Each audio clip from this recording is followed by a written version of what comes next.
Gun control, you probably know, is a centerpiece of the president's second-term agenda, likely to be a part of his State of the Union address on Tuesday. Some critics are saying the mainstream media essentially are cheerleaders for this push by the president. Check out CNN's Piers Morgan's reaction to firing what is a legal machine gun.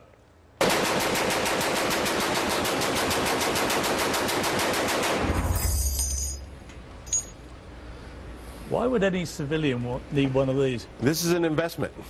I purchased one of these a while back for about $1,200 and sold it for $12,000 and sold it for $45,000. Incredible. Incredible. Also, a week after the White House released this photo of the president shooting skeet at Camp David, the White House still answering questions about why it didn't put the photo out sooner. You can see it was taken in the summer, obviously, with the green on the trees.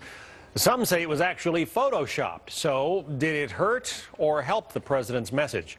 Let's talk about it with Judith Miller, a Pulitzer Prize-winning investigative reporter and author. Kirsten Powers is a columnist for the Daily Beast. They are both Fox News contributors. Judy, I'm going to start with you because you think that there ought to be more control on weapons like assault weapons, for instance.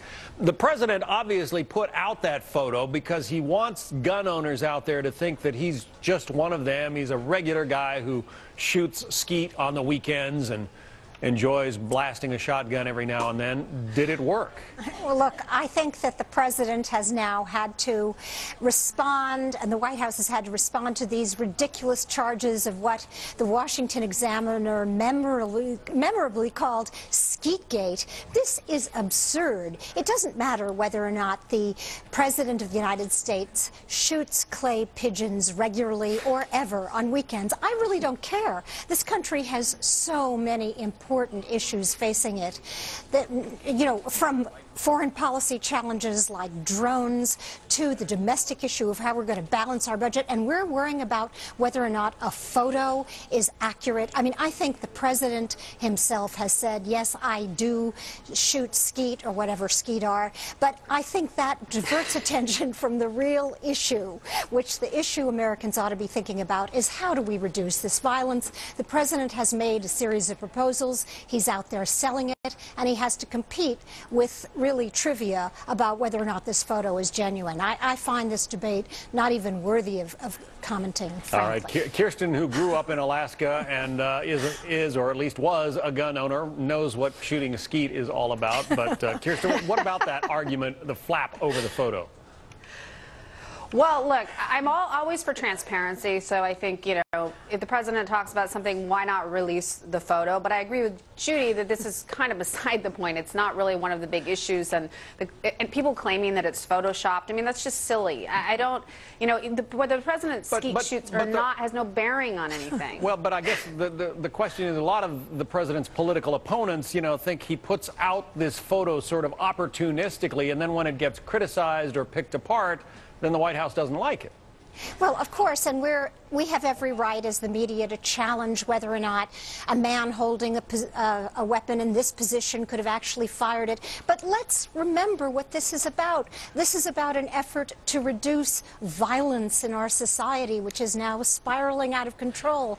This should be about whether or not the president's proposals make sense, and they're the best way to do that. And that's the debate that we're still trying to avoid in this country, that so many commentators and people in the media are trying to avoid. But Kirsten, as you well know, so many, again, of the president's political opponents say it's easy to go after the guns and just ignore the mental health aspects of all of this. Well, I don't think it's easy to go after the guns, actually. I think going after the guns is very hard, and he doesn't have a lot of support in Congress, and it's a very toxic political issue in the country. People are very divided, so I applaud the president, actually, for taking this on. It's a very important issue, and it's not an either-or situation. Of course we need to deal with the mental health issues in this country, but that's a separate issue. It also happens to be a very expensive issue, and I don't know, are Republicans going to want to spend the money that it's going to take to really deal with our mental health issues? So I hope the president will take that on as well, but whether he does or doesn't, it doesn't change the fact. I mean, I have to agree with Piers Morgan. Like, I think it's shocking that someone in our country owns a gun like that. That's just not, that's not necessary, and I don't think that that's what our Constitution protects. It's not. And John, who paid the $45,000 for that weapon? I mean, what are they doing with it? Are they putting it in a museum or in a collection? What's going to happen with weapons like that? And should ordinary citizens have them without background checks if they're mentally unstable? They shouldn't have them ever. I don't care if there's a background check or not. It's absurd. Exactly. I know a guy who has such weaponry and uses it to relax. Anyway, I'll be back with my panel. There are other ways. Take a Xanax. or Scootish. Oh, man, I'm getting it from both sides here, quite literally. I will be back with my panel tomorrow on Fox News Watch. We cover the coverage of the week's top stories. That's Saturday, 2:30 Eastern, right here on Fox News.